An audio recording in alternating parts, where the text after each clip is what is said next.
Today is Monday, October 10th, 2023. Today I only placed one trade on Nasdaq. I'm going to go over my trade. This is a 5-minute chart of NQ, Nasdaq futures, regular trading hours. So I missed this entire move up this morning because I was looking to go short and I didn't get my short set up. I didn't want to go long in the open because I usually require a test of a daily or weekly candle before I could go long, and I would have went long. So this is a chart of NQ right here. I would have went long if the low of this candle had tested maybe 50% of the tail of this candle, and we've been going up for the past 1, 2, 3, 4, 5 days. So I was looking for some type of pullback, and I was not comfortable going long, and I missed this short right here because I was away from my trading desk. But one of the reasons it sold off right here and Q on the daily chart, it tested this bull candle from September 18th. This is an order block, a bearish order block, and it tested the open of this candle. So if we were to, so the open of this candle is 15,382 and 25 cents, and the high of this is 15,383 and 50 cents. So it exceeded it by not that much, maybe a point or so, a couple of points or so. So this was, this is as precise as it's going to get. It tested this and then it sold off it, and prior to that it put in 3 pushes. It put in a wedge. This is the first push, the second push, the third push.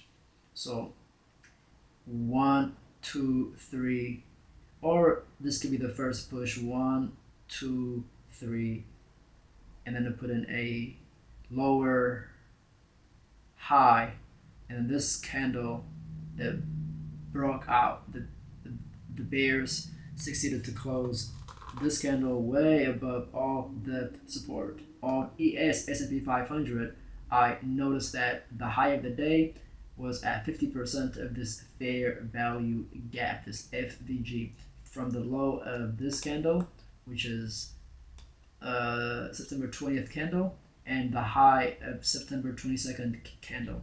If we put a fib on this, the 50% of this FVG is 44.21, and a tick, and the high was 44.19. So it missed it by 2 points. It missed the 50% of the FVG by 2 points, but sometimes in trading, close is close enough.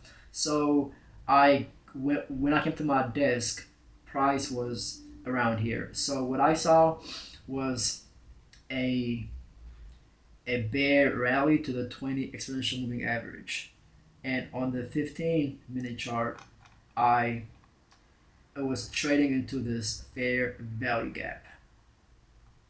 And when I went short, this is a 15-minute candle. When I went short is because I saw 2 consecutive 15-minute candles, and this one had traded below this candle. So when it popped up, I went short. And let's go back to the 5-minute chart. My stop was going to be consecutive closes above this high. Let me go back. So this is electronic trading hours. Let me go back to the regular trading hours. So my stop was going to be consecutive closes above candle 52, and this candle. So when I went short, I was looking to take profit at maybe the high of yesterday, and when I was short, it popped up on me right here. So it took out all the stops that were right here. And this is the reason why I didn't put my stop 1 tick above this high, because something like this was probable. So this is a very tight range where we have just back and forth, back and forth, back and forth. So this usually is going to act as magnet. It may take out the stops, and then it usually would continue lower because I anticipated that I was not going to stop out until I saw consecutive 5-minute closes above candle 52, and I was looking at the 1 minute closely. So when this 5-minute candle, when it took all these stops, I was also watching the 1 minute, and then I paid close attention to this 1 minute bear candle.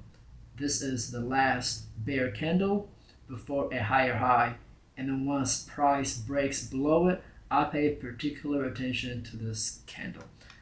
That's why I have this yellow box drawn from the high of this candle to the low of this candle. And what's interesting is when price popped up again, it tested the range of this 1 minute bear candle once, twice, 3 times, 4 times, 5 times, 6 times, 7 times, 8 times, 9 times, 10 times. But there are no closes above the high of this candle. And this gave me assurance that the trade was at least going to be a small winner. I didn't think it was going to explode lower because we've been going back and forth for so long. So if we go back to the 5 minute, we've been going back and forth for so long. This whole area is a tight trading range, which acts as magnet. It's very magnetic. So if we did break down, I anticipated that price would snap right back into this magnetic range. But it was kind of cool, so this is precise. No 1 minute close above the high of this candle. After that, price dropped, and I took my profit. Right here.